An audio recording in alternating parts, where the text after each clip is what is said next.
नमस्कार। ज्योतिषीय श्रृंखला की इस कड़ी में आपका हार्दिक स्वागत है।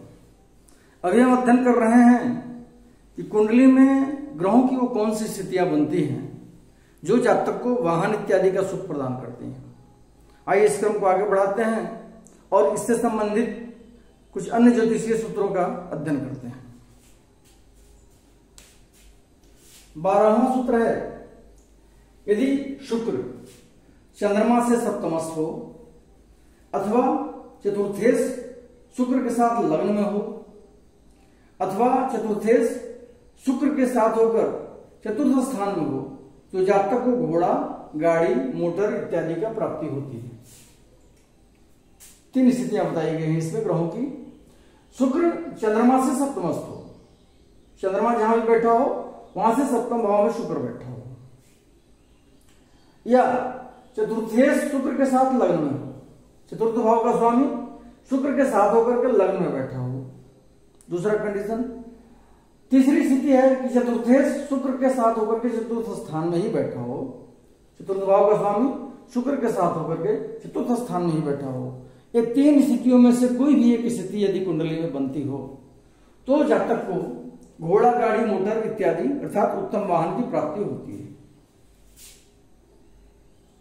अगला सूत्र है, यदि कुंडली में एक से अधिक वाहन योग पाया जाता है तो यह समझना चाहिए कि जातक के पास कई वाहन होंगे। एक सामान्य सा सूत्र समझते हैं हम कि यदि जितने सूत्र हम पढ़ रहे हैं, यदि एक से अधिक योग पाए जा रहे हैं वाहन प्राप्ति के तो हम समझें कि वैसे जातक के पास अधिक वाहन होंगे,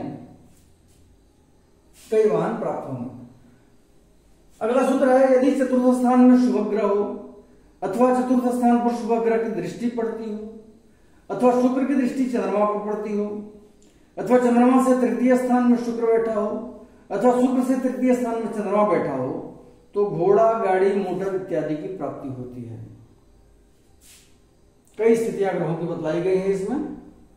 चतुर्थ स्थान में कोई शुभ ग्रह बैठा हो या चतुर्थ स्थान पर किसी शुभ ग्रह की दृष्टि पड़ रही हो, पहली स्थिति। दूसरी स्थिति है कि शुक्र की दृष्टि चंद्रमा पर पड़ रही हो, शुक्र चंद्रमा पर अपनी दृष्टि डाल रहा हो। और तीसरी स्थिति क्या है, चंद्रमा से तृतीय स्थान में शुक्र बैठा हो, चंद्रमा जहां भी बैठा हो वहां से तृतीय स्थान में शुक्र बैठा हो। या अगली स्थिति क्या है कि शुक्र से तृतीय स्थान में चंद्रमा बैठा हो, शुक्र जहां बैठा हो वहां से तृतीय स्थान में चंद्रमा बैठा हो। इन ग्रहों की 4 स्थितियां बनती हैं यदि कुंडली में, 4 में से कोई भी स्थिति, तो जातक को घोड़ा, गाड़ी, मोटर इत्यादि की प्राप्ति होती है अर्थात उत्तम वाहन सुख जातक को प्राप्त होता है। अगला है, यदि चतुर्थेश किसी केंद्र में हो और उस स्थान का स्वामी लग्न में हो अथवा यदि दशमेश एकादश स्थान में हो और एकादशेश दशम स्थान में हो तो जातक को वाहन सुख प्राप्त होता है।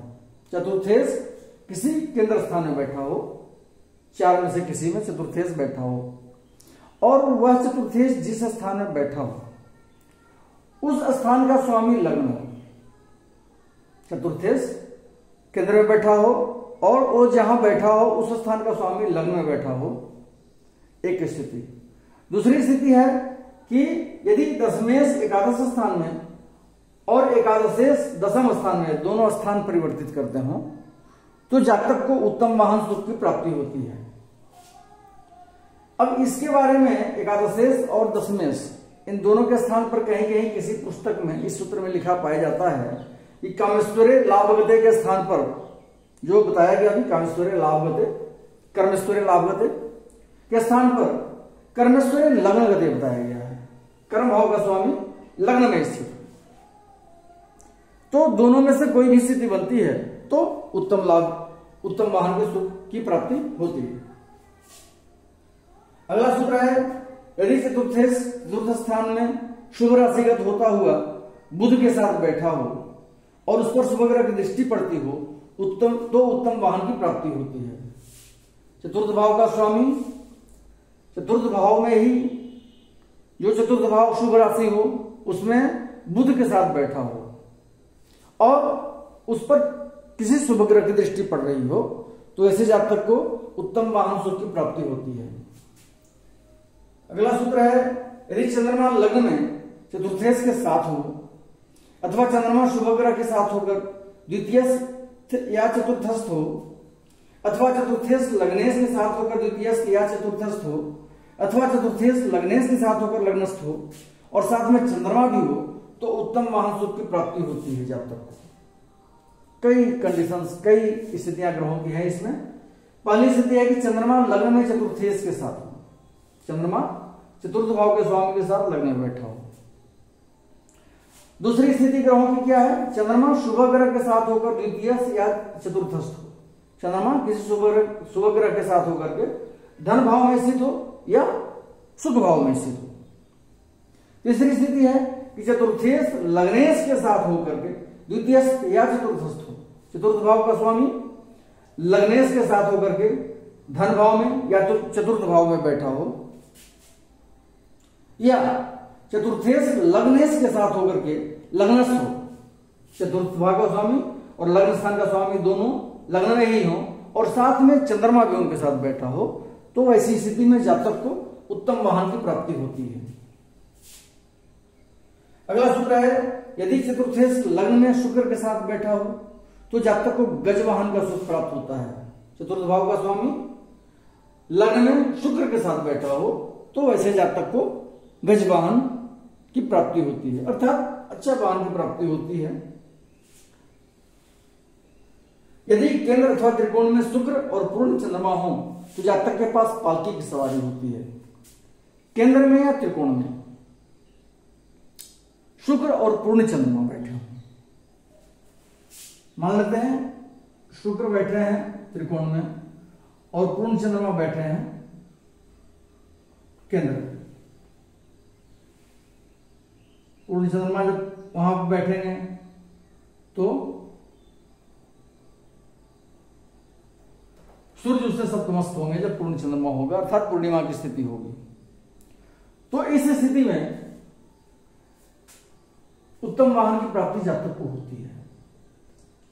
शुक्र और चंद्रमा में से कोई भी केंद्र में बैठा हो या त्रिकोण में बैठा हो या दोनों केंद्र में बैठे हों, दोनों त्रिकोण में बैठे हों, लेकिन चंद्रमा का पूर्ण होना जरूरी है। इसलिए चंद्रमा और शुक्र आसपास या एक साथ नहीं बैठ सकते हैं, क्योंकि शुक्र सूर्य से बहुत नजदीक होता है और पूर्ण चंद्रमा जब शुक्र के साथ रहेगा तो पूर्ण चंद्रमा हो ही नहीं सकता है। इसलिए दोनों केंद्र में या त्रिकोण में बैठे हों, दोनों में से कोई एक केंद्र में या त्रिकोण में बैठा हो, इस स्थिति में जातक को उत्तम वाहन की प्राप्ति होती है। पालकी की सवारी मिलती है, मतलब वही उत्तम सुख मिलता है सवारी का। अगला सूत्र है, यदि बृहस्पति नवम स्थान में बैठा हो और उस पर सूर्य एवं चंद्रमा की पूर्ण दृष्टि हो तो जातक को घोड़ा, हाथी, गोवंश इत्यादि पशुओं को रखने का सौभाग्य प्राप्त होता है। बृहस्पति नवम स्थान में बैठा हो और सूर्य और चंद्रमा की पूर्ण दृष्टि उस पर पड़ रही हो, अर्थात सूर्य और चंद्रमा तृतीय भाव में बैठे हों। सूर्य और चंद्रमा जब एक साथ बैठते हैं कुंडली में तो क्या होता है, अमावस्या की स्थिति होती है, अर्थात जातक का जन्म अमावस्या तिथि का हो, बृहस्पति नवम भाव में बैठा हो और सूर्य और चंद्रमा की पूर्ण दृष्टि वैसे बृहस्पति पर पड़ रही हो तो जातक को घोड़ा, हाथी, गोवंश इत्यादि पशुओं को रखने का सौभाग्य प्राप्त होता है, अर्थात जातक धनी होता है, संपत्तिवान होता है और पशुओं से युक्त उसका घर होता है। अगले वीडियो में हम वाहन आदि सुख से संबंधित कुछ अन्य सूत्रों को लेकर पुनः उपस्थित होंगे। नमस्कार।